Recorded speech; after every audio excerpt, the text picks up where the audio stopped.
आप देखें दोस्तों, आपका हमारा अपना लक्ष्य यूट्यूब चैनल पे चलते हैं दोस्तों।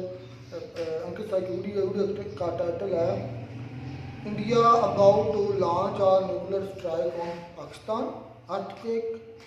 ये क्या, हमने तो सुना हुआ था कि पाकिस्तान लॉन्च करने वाला था, ये कह रहे हैं इंडिया लॉन्च करने वाला था। Copy paste. ये क्या खिचड़ी बन गई है। चलो देखते हैं दोस्तों वीडियो, फिर बात करते हैं।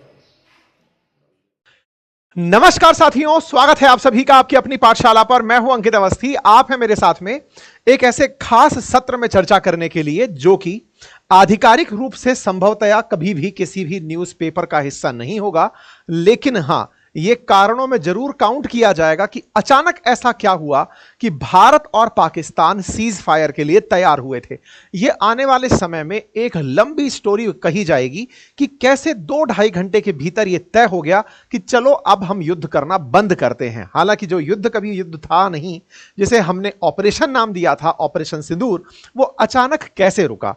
पाकिस्तान की वो कौन सी हरकत थी जिसके चलते भारत को सीज फायर करना पड़ा, या फिर यह कहिए कि पाकिस्तान का वो कौन सा डर था जिसको दिखाकर अमेरिका ने भारत से कहा कि मान जाओ, इनके साथ बहुत बुरा हो जाएगा। यह बात जब इनके यहां पर, जैसे कल हम लोगों के यहां पर भारत में प्रेस कॉन्फ्रेंस बुलाई गई थी तीनों सेनाओं के डीजीएमओ की तरफ से, पाकिस्तान हर चीज की नकल करता है, उसी अंदाज में इन्होंने भी अपने डीजीएमओज की बैठक बुलाई, उसी तरह से तीनों को साथ बिठाया, तीनों सेना के अधिकारियों को, और प्रेस कॉन्फ्रेंस के अंदर इनके द्वारा जवाब दिलवाए गए। यानी कि शुरुआत से लेकर अब तक ये सब कुछ वही कॉमन प्रैक्टिस करते आ रहे हैं, जो हम करते हैं ये वही सब दोहराते हैं। ऐसे में पाकिस्तान ने अपनी तरफ से जो प्रेस कॉन्फ्रेंस की, उसमें कुछ पत्रकारों ने उनसे सवाल पूछा कि क्या आपने अमेरिका को न्यूक्लियर थ्रेट दिया था क्या आपने परमाणु बम का धमकी दी थी क्या, कि अगर भारत नहीं मानेगा तो हम परमाणु बम चला देंगे, कुछ ऐसा हुआ था क्या कोई ऐसी बात थी जो जर्नल यहां पर आसिम मुनीर ने अमेरिका को कह दी थी, जिसके चलते अमेरिका ने तत्काल प्रभाव से इन पर प्रेशर बना दिया। क्या पाकिस्तान के अंदर जो national commission on atomic energy है, या फिर जिसको इनके नेशनल कमांड सेंटर कहते हैं, जो कि न्यूक्लियर एनर्जी को लेकर के रिएक्शन पर काम करता है, न्यूक्लियर एनर्जी का यूज कब होना है या न्यूक्लियर बम का यूज कब होना है, उसको लेकर जो बैठक बुलाई जाती है, बोले उस बैठक से कुछ डिसाइड हुआ था क्या। खैर, ये सब बातें ये रिएक्ट कर रहे थे, और इन्होंने कहते हुए सिर्फ इतना कहा कि देखो, ये तो आप सभी जानते हो कि जब दो देश न्यूक्लियर कैपेबल हों, जिनके पास परमाणु बम हो, और अगर वो युद्ध करने उतरे तो युद्ध करने में दोनों ही देश इस बात को लेकर सजग रहते हैं कि परमाणु बम संपन्न राष्ट्र युद्ध नहीं लड़ सकते। तो इसका मतलब कहीं ना कहीं तो कोई ऐसा ट्रिगर पॉइंट आ गया था जो परमाणु हमले की तरफ चीजों को ले जा रहा था। अब ये आप कंक्लूड कैसे कर सकते हैं, मैं आज के सेशन में वो सारी बातें आपके साथ साझा कर रहा हूं कि पर्दे के पीछे आफ्टर ऑल हुआ क्या था। क्योंकि ये जो कहानी है ये कोई बताएगा नहीं, बस केवल आप तक इंपैक्ट बताए जाएंगे, आप तक कुछ इस तरह की लीड्स दी जाएंगी जिनसे आप खुद तार जोड़ लें तो बेहतर है। आपके अंदर का सीआईडी और दया निकल कर आ जाए तो बात अलग है, अदरवाइज तो आपको ये सारी बातें केवल कहानी सी लगेंगी। सबसे पहले एक न्यूज पर नजर डालते हैं। आज से 2 दिन पहले की यह खबर है, आज हम 12 तारीख को सेशन कर रहे हैं, 10 तारीख की खबर है, और वो खबर क्या है कि पाकिस्तान के अंदर एक अर्थक्वेक आया था, और उस अर्थक्वेक की जो मैग्नीट्यूड थी वो 5.7 थी। आज आप सोमवार में हैं, ये शनिवार के दिन सुबह सुबह इनके यहां पर एक अर्थक्वेक आया था। मैं आपको जानकारी के लिए बता दूं कि पाकिस्तान में अर्थक्वेक किसी एक पर्टिकुलर क्षेत्र में आया था। नंबर दूसरी जानकारी मैं आपको यह दे दूं कि अर्थक्वेक जब आता है तो उसके कई कारण जिम्मेदार होते हैं।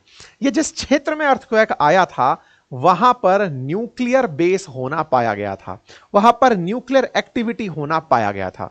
बाय द वे मैं आपको बता दूं कि जब भूकंप के कारण खोजे जाते हैं तो जहां चट्टानों का टकराना यानी प्लेट्स का टकराना सिस्मोलॉजी के अंदर माना जाता है कि हां भाई, प्लेट्स जब आपस में टकराती हैं, टेक्टोनिक एक्टिविटी होती है तो भी भूकंप आते हैं, चाहे प्लेट दूर होती हैं तो भूकंप आते हैं। लेकिन अगर न्यूक्लियर बम धमाका होता है तो भी रिएक्टर स्केल पर भूकंप ऑब्जर्व किया जाता है। अब आपके दिमाग में प्रश्न बनने लगेंगे, ये तो एकदम फर्जी बात है सर, न्यूक्लियर बम धमाका हुआ होता तो उसकी रेडिएशंस, लोगों के मरने की बातें, ये सब निकल कर आती। तो मैं आपको यहां पर तार्किक रूप से यह जानकारी दे दूं कि हमने पोखरण में भी जब परमाणु बम चलाकर देखा था, हताहत कोई नहीं हुआ था, कोई भी व्यक्ति किसी रेडिएशन का शिकार नहीं हुआ था, लेकिन हां, अर्थक्वेक नोटिस किया गया था। अर्थात न्यूक्लियर का जो मतलब परमाणु बम जो है वो धरती के काफी गहराई में चला था, चला था तो रेडिएशंस बाहर तक नहीं आए थे, जर्क महसूस हुआ था।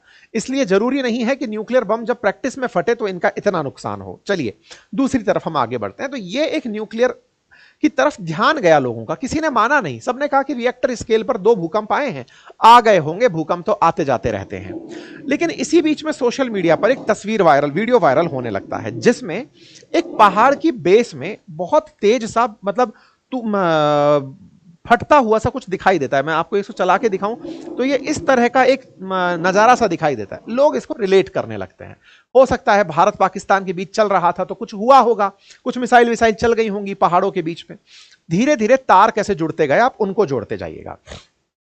तीसरी एक्टिविटी होती है एक जबरदस्त, और वो एक्टिविटी क्या होती है, जिस समय पर पूरी तरह एयरफील्ड बैन है, हवाई जहाज चलने का रास्ता बंद है, उसी समय पर इजिप्ट से होकर के एक जहाज चलता है पाकिस्तान के लिए, और इजिप्ट से होकर यह जहाज रावलपिंडी के नजदीक पहुंचता हुआ दिखाई देता है फ्लाइट रडार के अंदर। अब ये रावलपिंडी को समझिए आप, रावलपिंडी के पास ही पाकिस्तान में नूर खान एयरबेस है। नूर खान खास बहुत है, खास क्यों है वो भी जान लीजिए। असल में नूर खान के पास ही पाकिस्तान में 2 प्रकार के सेंटर हैं। एक इनका एयरफोर्स के लिए जो कमांड सेंटर है, जहां से हवाई जहाजों को चलने के लिए और ड्रोन्स को उड़ाने के जो आदेश दिए जाते हैं वो नूर खान से ही दिए जाते हैं, नंबर 1। और नंबर दूसरा, परमाणु हमला अगर करना हो तो उसका जो कमांड सेंटर है कि यहां से बम दबाएंगे तो पूरे देश से बम चलेंगे, वो सेंटर भी इसी नूर खान के पास बताया जाता है। ठीक है साहब। यहां पर रावलपिंडी के नजदीक जो ये जगह है, इधर की तरफ एक इजिप्ट से आता हुआ जहाज दिखाई देता है। लोग फिर से दिमाग लगाते हैं कि इजिप्ट से जहाज आ रहा है, आ रहा होगा। अब तार जोड़ते जाइएगा, सब चीजों को आप रिलेट करते चले जाएंगे। फिर ब्रह्मोस अचानक सुर्खियों में आती है, और सुर्खियां क्या बनती हैं, 11 तारीख के दिन सुर्खियां बनती हैं कि कैसे ब्रह्मोस मिसाइल ने पाकिस्तान को सीज फायर के लिए मजबूर कर दिया। अब ये तार समझ नहीं आ रहे, भूकंप की बात आ रही है, इजिप्ट से कोई विमान चल रहा है उसकी बात आ रही है, फिर एक तस्वीर दिखाई देती है पहाड़ों में फटती हुई, फिर ब्रह्मोस मिसाइल की खबर बन जाती है कि इसने सीज फायर करवा दिया। यह चीज रुकती, हम लोग शायद इस बात को केवल कहते कि कयास लगाए जा रहे हैं, कुछ नहीं है। लेकिन अमेरिकी मीडिया और वर्ल्ड मीडिया, जिसमें बीबीसी और न्यूयॉर्क टाइम्स जैसी समाचार पत्र न्यूज क्या लिखते हैं कि पहले तो ये लोग मना कर रहे थे, लेकिन ट्रंप ने जब इनको इंटरवीन किया, क्योंकि न्यूक्लियर हमले का डर बढ़ने लगा था। खबर देखिए, India and Pakistan, how back channel and US mediator pulled rivals back, how nuclear fear pulled reluctant Trump into India पाक क्लैश। जहां ट्रंप पहले भारत पाकिस्तान के बीच में किसी तरह पड़ने को तैयार नहीं थे, अचानक वो तैयार क्यों हुए। ये खबर जब बनने लगती है तो लोग तार जोड़ने निकलते हैं कि अचानक ऐसा 10 तारीख की शाम तक पहुंचते पहुंचते क्या हुआ कि ट्रंप निकल कर आते हैं, कहते हैं कि दोनों देशों को रोकना पड़ेगा, दोनों को अब यहीं रुक जाना चाहिए। और मैं आपको वो बताऊंगा जिसको आप बस रीड करिएगा तो आप चीजों को समझने लगेंगे।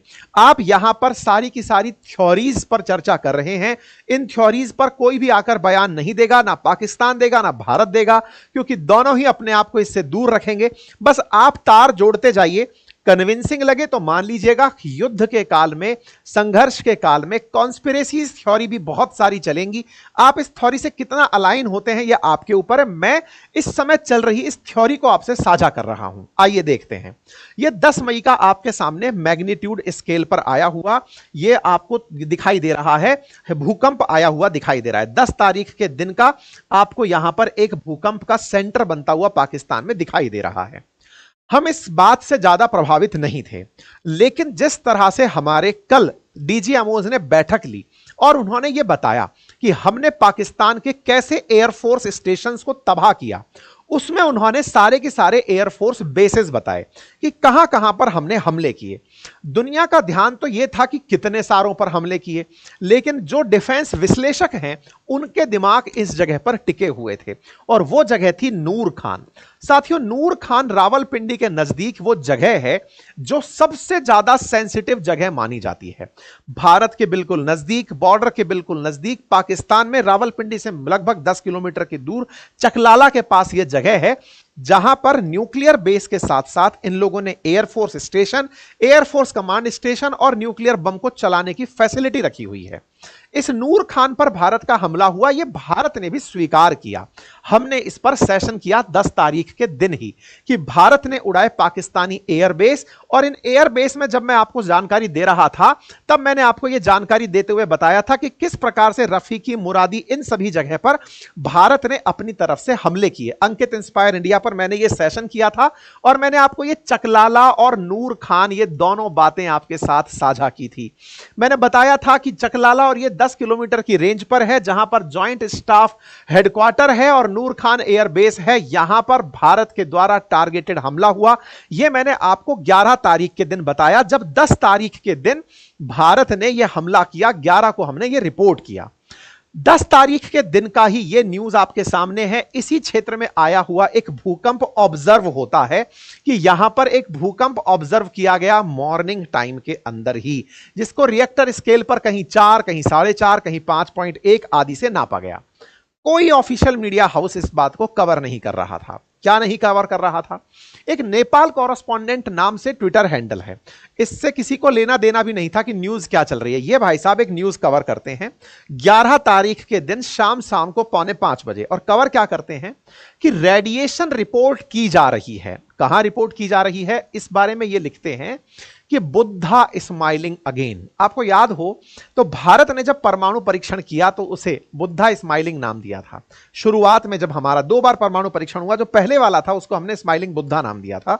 हमने परमाणु बम का जब परीक्षण किया, ऑपरेशन शक्ति दूसरी बार रखा, तो जब हमने परमाणु बम का परीक्षण किया था उस समय पर स्माइलिंग बुद्धा नाम था। टाइटल रखा गया कि बुद्ध फिर से मुस्कुरा गए हैं और टारगेट दिया गया रावलपिंडी में ऐसा हुआ है। बकायदा तस्वीरें जारी होने लगी कि यहां पर कुछ ऐसा हुआ है जो कि कंट्रोल से परे चला गया है। फिर धीरे धीरे सोशल मीडिया पर यह न्यूज चलने लगती है, और चलती हुई न्यूज क्या होती है कि किरना हिल्स हैं जहां पर पाकिस्तानियों ने पहाड़ियों के नीचे अपने न्यूक्लियर फैसिलिटी और कमांड सेंटर को बनाया हुआ है नियर मुसफ एयरबेस सरगोधा। वहां पर बहुत सारी मिसाइल्स ने जाकर हमला किया है। तस्वीरें बाहर आने लगी। इन हिल्स में जनरली ऐसा होता है कि ये न्यूक्लियर फैसिलिटी पहाड़ों के नीचे सुरक्षित रखी जाती है ताकि अगर गलती से रेडिएशन भी लीक हो तो पहाड़ फट के बाहर ना जाए। इस तरह से खबर बनती है, it is very likely that Paki's nuke were targeted in this strike and there have been multiple hits on the complex. Destruction of Mushaf airbase runway prevented Paki fighter from running interference. इस जगह पर जाकर के हमले हुए। अब ये सब बातें हम सोशल मीडिया के दौर में यह मान करके कि हो सकता है ये फर्जी खबरें हों। अब तो आपको केवल ये कॉन्स्पिरेसी थ्योरी है, आपको इस थ्योरी के अंदर आपको विश्वास करना है, ये आपके ऊपर है, नहीं करते आपके ऊपर है। जो तार जुड़ते जा रहे हैं आप उस तरफ जाते जाइए। आप अगर कंक्लूड कर पाए कि हां कुछ ऐसा हुआ हो तो ठीक है, अदरवाइज तो जैसे जा रही है चलने देते हैं और आगे बढ़ते हैं। आगे बढ़ते हुए फ्लाइट रडार का एक डेटा साझा होता है और उस डेटा में यह दिखाया जाता है कि यूएस का एक डिपार्टमेंट ऑफ एनर्जी का एयरक्राफ्ट है जिसको पाकिस्तान को दिया हुआ है लंबे समय से। वो एयरक्राफ्ट अचानक उड़ता हुआ दिखाई देता है। वो एयरक्राफ्ट उड़ करके इसी तरफ जाता हुआ दिखाई देता है। थोड़ी देर पहले मैंने क्या बताया था, इजिप्ट का एक एयरक्राफ्ट उड़ता हुआ दिखाई दिया था। ऐसे ही यूएस डिपार्टमेंट ऑफ एनर्जी परमाणु जो एनर्जी है उसको कंट्रोल करता है अमेरिका में। अमेरिका ने इसे पाकिस्तान को सौंपा हुआ था। यह हवाई जहाज हवा में ट्रैक होता है। इसी के साथ साथ एक और हवाई जहाज ट्रैक होता है जो कि पाकिस्तानी आर्मी का प्लेन है, और वो आर्मी का प्लेन बड़ा ही वियर्ड रूट लेता हुआ, मतलब कि ये उड़ा फिर वापस आया, कुछ इस तरह का रूट लेता हुआ फ्लाइट रडार पर नोटिस होता है। फिर एक ट्वीट चलने लगता है और ट्वीट क्या चलता है कि इजिप्ट का एयरप्लेन जो है ना वो पाकिस्तान पहुंचा है। इजिप्ट का पाकिस्तान से कोई कनेक्शन नहीं, ना ही ये तुर्की की तरह इनके साथ आने की बात कहा था। दूर दूर तक इन लोगों का कोई लेना देना नहीं था। हां, इजिप्ट भारत से भी बहुत अच्छा है, वो भारत से भी वेपन खरीदना चाहता है और पाकिस्तान के साथ ओआईसी के अंदर भी बातचीत करता है। तो ऐसे में इजिप्ट का पाकिस्तान से कोई प्रेम नहीं है। लेकिन इजिप्ट का यहां पर प्लेन उड़ता हुआ देखा जाना एक न्यूज पर दिमाग पहुंचाता है, और वो है कि यहां पर कुछ इमरजेंसी शिपमेंट आया है, और वो शिपमेंट है बोरोन को लेकर आया हुआ। ये बोरोन क्या है? ये बोरोन एक एलिमेंट है जिसके बारे में कहा जाता है कि अगर न्यूक्लियर लीक कहीं पर हो जाए तो बोरॉन डाल करके रेडिएशंस को कंट्रोल किया जा सकता है। तो बोले यहां से भर करके बोरॉन आया है और वो बोरॉन जो है ना वो इजिप्ट में नाइल रिवर की तलहटी में पाया जाता है, नाइल रिवर के डेल्टा में पाया जाता है, पर्याप्त मात्रा में पाया जाता है। ऐसे में ये बोरॉन यहां पर पाकिस्तान में पहुंचाया गया और इस पाकिस्तान में पहुंचा करके इसे जो रेडियो एक्टिविटी रिलीज हुई उसको कंट्रोल करने में यूज किया गया।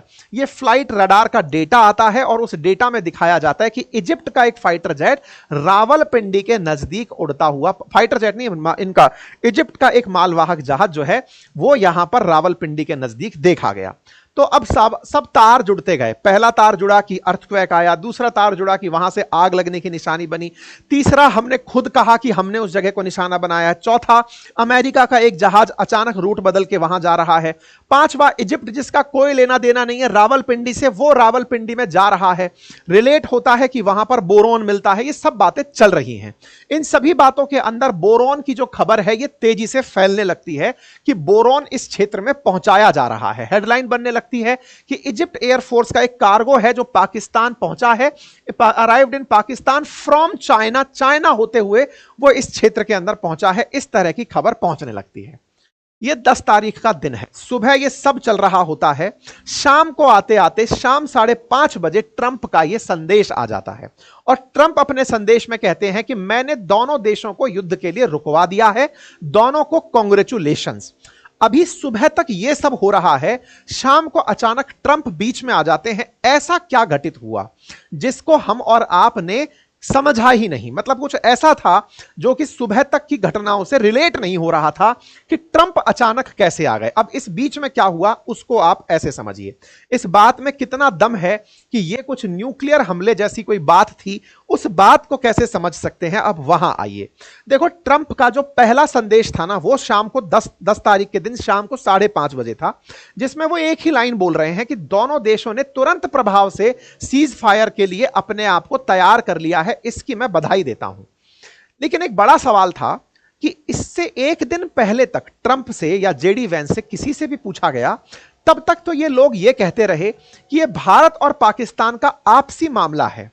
इस आपसी मामले के बाद अचानक ऐसा क्या होता है कि ट्रंप कहते हैं कि मैंने कहा सीज फायर करो और कर लिया। हम 48 घंटे से इन लोगों को शांत कराने में लगे हुए थे। या तो तुम पहले झूठ थे या तुम अब झूठ हो, दोनों में से सही क्या है यह नहीं पता। तुमसे 48 घंटे पहले भी 24 घंटे पहले भी बयान लिए गए थे। तुम दोनों तरफ से पहली बार बोले कि यह उनका इंटरनल मामला है, ये दोनों देश लंबे समय से आतंक से जूझ रहे हैं, इनको झगड़ के निर्णय ले लेना चाहिए। तुम अचानक बीच में आते हो, यह समझ नहीं आता। चलो हम लोग सोचते हैं कि दोनों ने कुछ तय किया होगा, पाकिस्तान के डीजीएमओ का कॉल आया, भारत मान गया, भारत ने इन्फॉर्म किया, इन्होंने अपनी तरफ से बोल दिया। यह थोड़ा कम पचा। अगले दिन इनका एक ट्वीट और आता है। अब आप उस ट्वीट को पढ़िएगा तो आपको अब यह बात गहराई से समझ में आएगी कि इस बात में क्या सच्चाई थी। एक बार के लिए जरा इस मैसेज को पढ़िए। ट्रंप का अगले दिन जो ट्वीट था उसकी भाषा लिखी गई है, the current aggression that could have lead to the death and destruction of so many and so much. Millions of good and innocent people could have died. लाखों की संख्या में सामान का नुकसान और लाखों लोग मारे जा सकते थे। ये जो शब्द का उपयोग है जिसको ये पहले नहीं किए, ये इस बात को जब यूज किए तो इसका कोई तो संदेश था जो ये अपनी बातों से देना चाह रहे थे कि ये तो मैंने रुकवा दिया। और ऐसे में ये थैंक यू बोलते हुए नहीं चुप हो रहे हैं कि अरे भाई धन्यवाद, तुम दोनों देश मान गए, इसका धन्यवाद, क्योंकि ये बहुत बड़ी दुर्घटना हो सकती थी। कौन सी बड़ी दुर्घटना? दुर्घटना यह कि हम जिस एस्केलेशन के मोड में जाने वाले थे, हम ऑलरेडी सीमित झड़प से ऊपर निकल चुके थे। हम युद्ध के 7वें पड़ाव तक पहुंचने वाले थे जब एक दूसरे पर परमाणु हमले या जनसंहार की बातें हो रही थी। असल में हुआ यह कि हम लोग 5वें स्टेज तक पहुंच गए थे युद्ध के। 6ठे स्टेज पर जब परमाणु हमलों की धमकी शुरू होती है और 7वें में सर्वनाश होता है, हम इसमें एंट्री करने जा रहे थे। हम इसमें एंट्री करने जा रहे थे से क्या मतलब है, अब उसको आप तारों से जोड़ते चलिएगा। आपको जयशंकर साहब के ट्वीट से इस पूरी कहानी को रिलेट कराता हूं। देखो, 7 तारीख के दिन जो शुरू हुआ, 8 तारीख के दिन शुरू हुआ, ये सारी खबरें हमने आपको दिखाई कि कैसे इन्होंने जयशंकर साहब को रिपोर्ट किया। जयशंकर साहब ने मार्को रूबियो को बताया कि क्या चल रहा है, जयशंकर साहब ने बताया, सब बातें ये चलती रही, मार्को रूबियो की बातें चलती रही, सब चलता रहा, सब चलता रहा। इंटरेस्टिंग बात यह है कि भारत अमेरिका को इन्फॉर्म कर रहा था, लेकिन अमेरिका को इन्फॉर्म करते करते अगर आप न्यूज में एक लाइन देखेंगे तो आप खुद चौंकेंगे, और वो क्या है कि जयशंकर साहब ने 11 तारीख के दिन चर्चा की है फॉरेन मिनिस्टर बद्र से, जो कि इजिप्ट के हैं। उन्होंने कहा कि फॉरेन मिनिस्टर इजिप्ट का मेरे पास कॉल आया है, और उन्होंने टेररिज्म के बारे में तो 100 बातें की थी जो की थी, लेकिन इंडिया और इजिप्ट एक दूसरे के साथ आगे काम करेंगे। चीजें रिलेट करते जाइएगा। इजिप्ट का इस बीच में भारत के साथ कॉल आना और हमारे विदेश मंत्री का यह दिखाना कि इजिप्ट का मेरे पास कॉल आया है, अगेन एक तरफ ध्यान आकर्षित करता है कि इजिप्ट ने कल ही तो इनके पास बोरॉन भेजा है, बोरॉन भेजते ही भारत के पास कॉल आया है। चल क्या रहा है, खुद यहां पर यह बात लिख रहे हैं कि दोनों मिलियंस ऑफ मिलियंस लोग मारे जा सकते थे। अब और आगे जोड़ते जाइए, आगे जोड़ते हुए यहां पर खबर कुछ इस तरह से बनती है कि भारत ने इन ठिकानों पर हमला करने के लिए ब्रह्मोस का उपयोग किया था। For the first time ever India likely used a BrahMos supersonic cruise missile to attack dozens of Pakistan air bases। Bharat ने असल मायने में ब्रह्मोस से पाकिस्तान के इन सभी ठिकानों पर हमला किया था। पाकिस्तान के जिन ठिकानों पर हमला किया वो हमने अपने डीजीएमओ की बैठक में दिखाया कि किस तरह से इन सेंटर्स पर ब्रह्मोस से हमला हुआ। ब्रह्मोस भारत की वो क्रूज मिसाइल जो दुनिया की फास्टेस्ट क्रूज मिसाइल 2.8 मैक के साथ मानी जाती है, धरती के समानांतर चलने वाली वो क्रूज मिसाइल जिसे पाकिस्तान रोक नहीं पाता।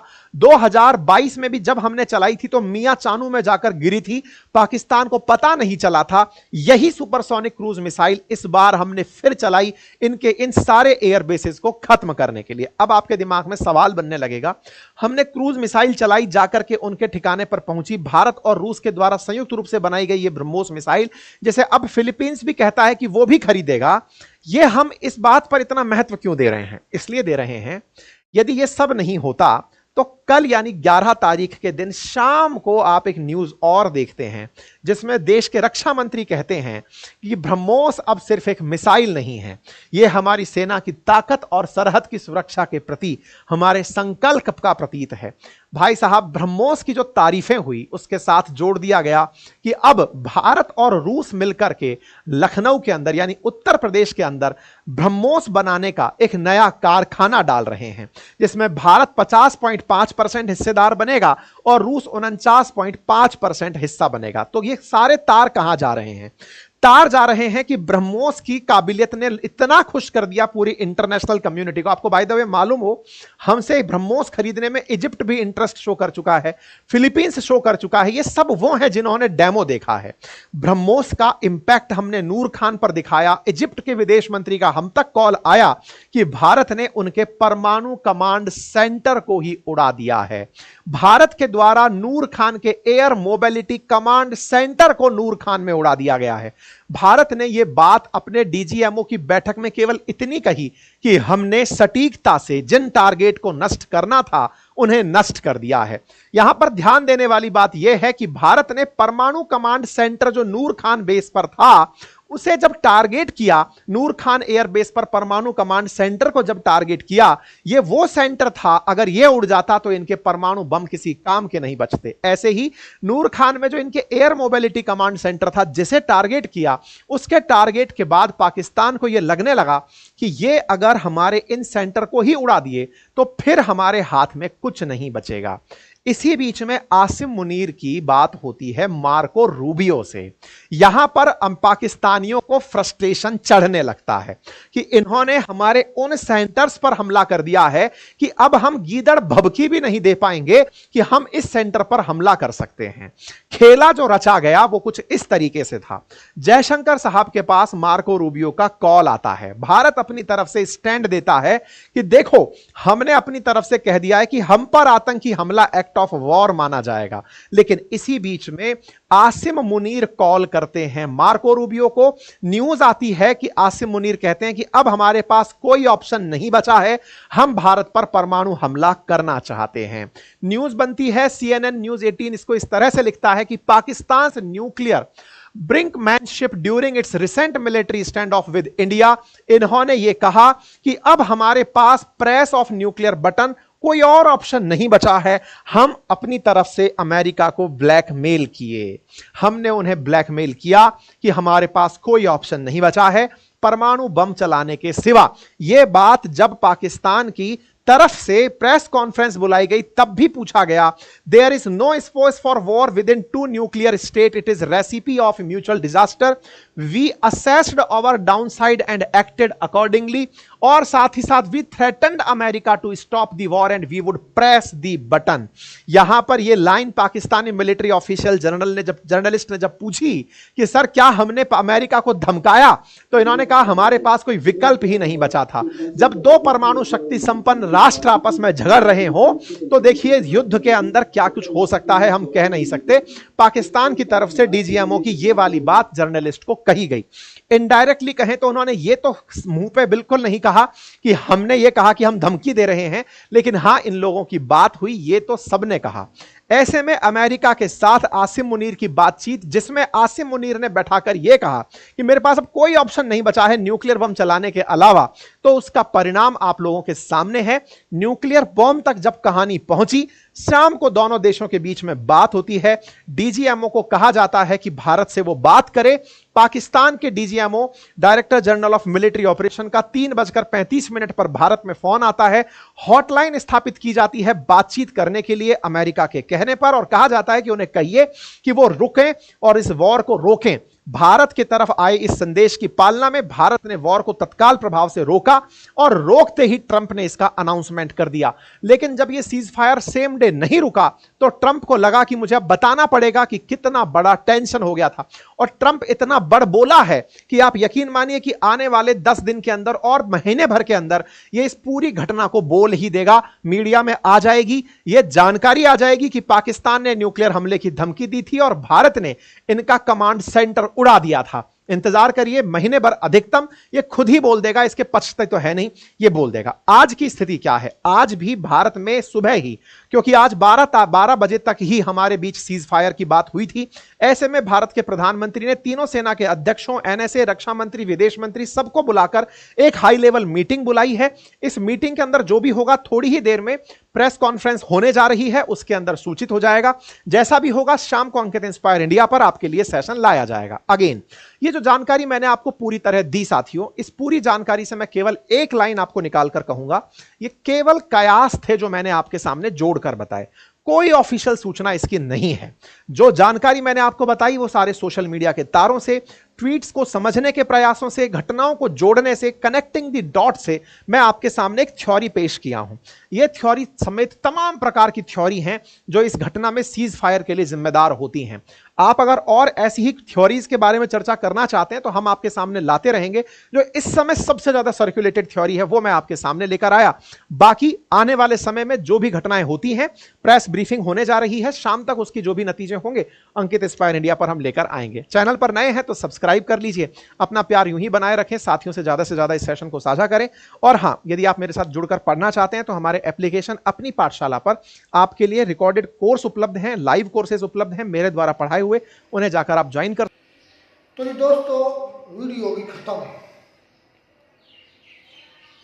मतलब जितनी ये सारी चीज़ें हैं इनका अगर कोरिलेट करें तो ये बिल्कुल बात सच है। टाइटल अपना अंकित साहब ने उलट लिखा, पाकिस्तान लॉन्च करने वाला था न्यूक्लियर वेपन। मतलब कि बोरोन लेकर आना इजिप्ट के जहाज़ का, उसके बाद मिस्र का आना और दूसरा USA का जो फ्लाइट्स का, फिर पाकिस्तान की फ्लाइट्स का, आर्मी का उड़ना, फिर नूर खान एयरबेस के हमले के बाद फिर दूसरे दिन इजिप्ट का फॉरेन मिनिस्टर का डॉक्टर एस जयशंकर के साथ बात करना। तो पहली बात तो यह है कि भाई इस पूरी वार का सिरा बरामूस का सारा है। बरामूस ने बड़ी एक्यूरेटली पाकिस्तान की जो उनकी साइट्स थी या जहाँ जहाँ इंडिया चाहता था वहाँ मारा उसने। इंडिया ने नहीं मारा, और ना ही यहाँ पर इंडिया को क्रेडिट दो। यहाँ पर रशिया और इसराइल का बनता, दोनों की टेक्नोलॉजी और दोनों ने काम किया। रशिया ने कैसे कहा? तो रशिया का ब्रह्मोस किसने बनाया हुआ है? इंडिया और रशिया रशियन मिलकर मेड है भाई, रशियन मेड है। वो इंडिया जो है वो अपना नाम जो है इसमें शो कर रहा है, इंडिया ने बनाया है, ये मेड जो है वो रशियन है।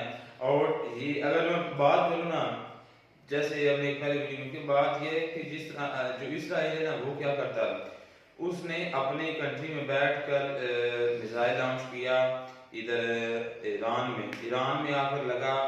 जो हमास के जो लीडर थे उनका नाम था इस्माइल हनिया, उनके जो होटल में जिस नाम को उठा रहे थे, जिस कमरे में, हाँ, उसको पिन पॉइंट हिट किया।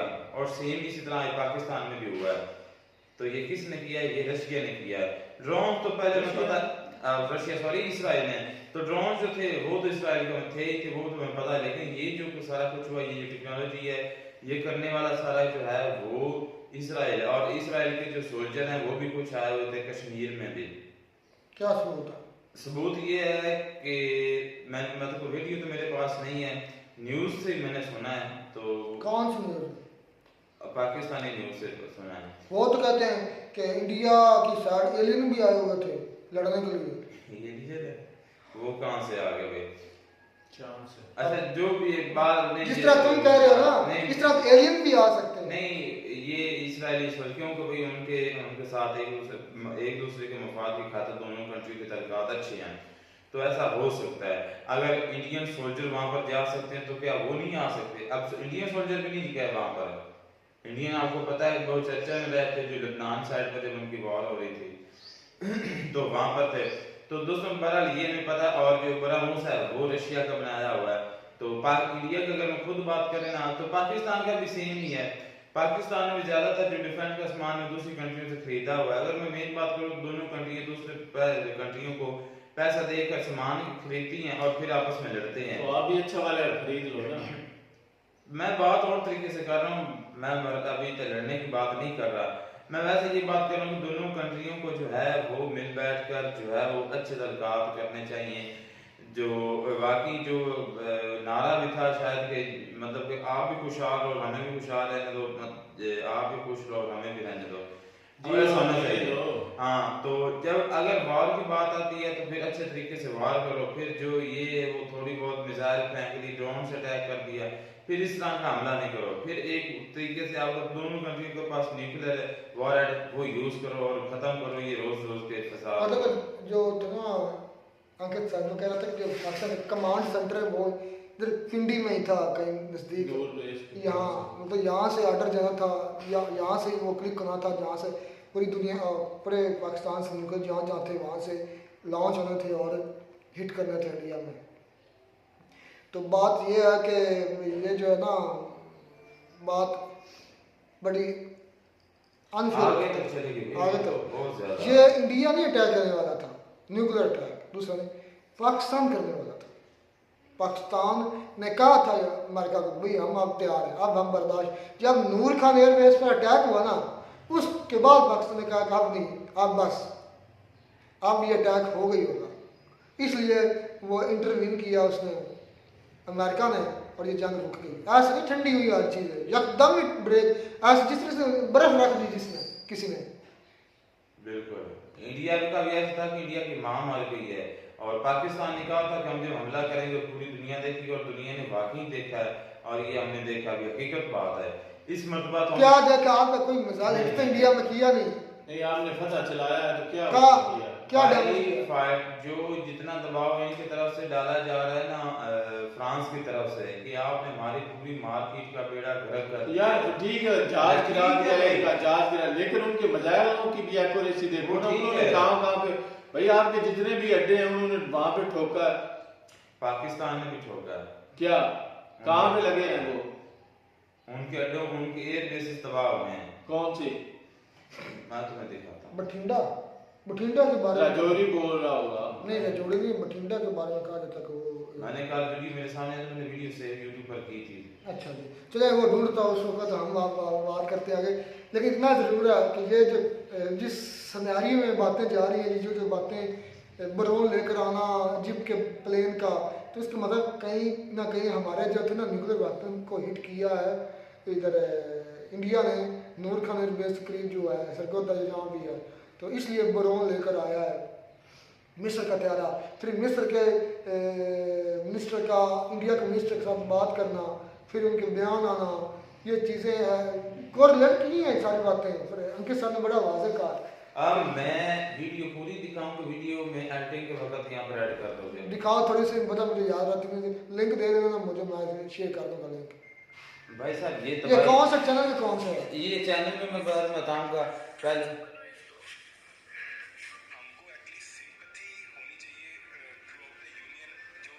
आवाज़ ही कोई नहीं।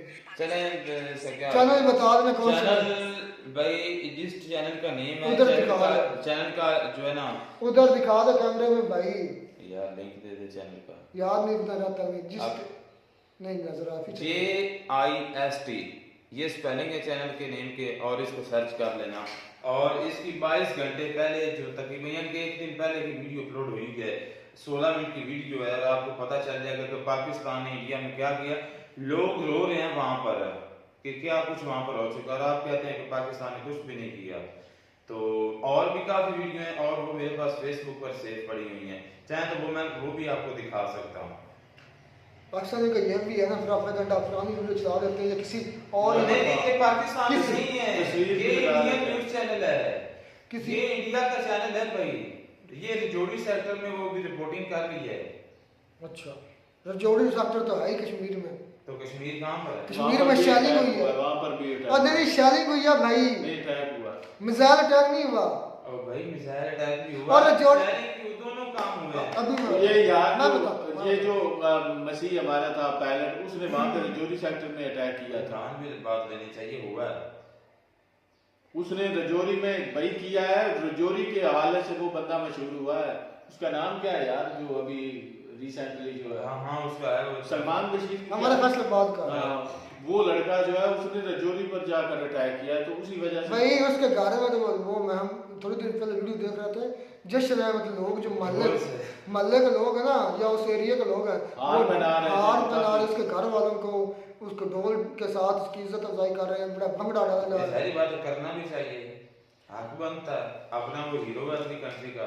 इंडिया ने ऐसा कुछ नहीं किया, वो इंडिया ना करे, इंडिया ने नहीं किया। इंडिया ने तो वहां पर मैंने वीडियो वो भी इंडिया की वीडियो मैंने ये देखी कि भाई कराची बिरयानी लिखा हुआ, वहां पे चढ़ दौड़े हैं। वहां पे उन्होंने हैदराबाद में कहाँ पे उन्होंने वहां पर भी काफी डंडे बरसाए, वो बीजेपी के जो हैं गुंडे वो जा दौड़े हैं। उन्होंने कहा भाई ये कराची का नाम मिटाओ यहाँ से। तो वो कह रहे हैं कि हमारा आबा और अजदाद जो है, बाप दादा जो है, उन्होंने ये लफ्ज इस्तेमाल किया हुआ है। पता नहीं कभी उनका चक्कर कहते हैं कराची में लगा था, इस वजह से उन्होंने उसका नाम जो है ना, इस वजह से उन्होंने नाम रखा हुआ था। तो ये सारी चीजें जो है ना दिखने को मिली। इतनी नफरत है भाई, नाम से ही नफरत होगी ना। हाँ नाम से कराची, हाँ देख लो, तो इस तरह की अपनी कंट्री का नुकसान कर रहे चलो हैं।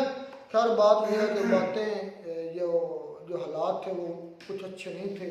ये जंग यकदम रुकना संकेत है, ये इशारा है कि आठवीं हमला होने वाला था पाकिस्तान की तरफ से या इंडिया की तरफ से। बात एक इंडिया की तरफ से कैसे होने वाला था? इंडिया तो चले काफी मजाइल जो है भाई इंडिया की सिचुएशन जो थी, इंडिया तो मुदने लग गया था अपनी शलवार में भाई। हाँ बिल्कुल हकीकत बात है। बिल्कुल। और पाकिस्तान भाई थोड़ा सा आहिस्ता रखो। ये बात जो है ना, आप ज्यादा ओवर बात कर रहे हो। आप अगर टोटल अगर एक मिनट मेरी बात सुनो, मैंने एक दिन आपसे पहले वीडियो में मैंने बहस की थी। मैंने कहा कि पाकिस्तान के लेवल को देखो और इंडिया के लेवल को देखो। लेवल को मैं इंडिया की बात कर रहा हूँ भाई। आप पाकिस्तान के रिलेशनशिप ज्यादा नुकसान किन चीजों से होता है? बॉर्डर पर फायरिंग से होता है या मिसाइलों के हमले से होता है? भाई वो तो मरना नहीं, बॉर्डर पर फायरिंग से होता है या मिसाइलों के हमले से होता है? उन्होंने भाई आपके मुल्क में मिसाइल मारे हैं, और कह लें कि खास जगहों पे मारे हैं जहाँ पे आप सोच भी नहीं सकते थे, वहां पे उन्होंने हिट किया। वॉर जो है वो पैसे की बिना पर लड़ी जाती है। अगर आपका वो एटमी क्या लेके एहसास से जो है उड़ा के रख देते तो फिर नहीं उड़ाते कभी भी। कैसे? कितनी वो मुराद सबका काम है, भाई। ये जो था ये पूरे पाकिस्तान में उन्होंने मतलब सेट किए हुए हैं। जाहिर बात जिस कंट्री के पास होता है उसने अपनी पूरी कंट्री में तो उसका चोर सोच कहाँ पे होता है? चोर सोच कौन सा होता है? चोर सोच कमांड सेंटर ही होता है। होता है भाई, उसको ही बोलते हैं और क्या। वहां में हमला किया इंडिया ने। हाँ जी। तो इसके अलावा चलें बातें कुछ गलत तरीके से जा रही है। चोर स्विच वही होता है जहाँ पे पूरा कमांड control होती है, होता कमांड होती है। चलें मिलते नहीं वीडियो में नाटक साथ। God bless you.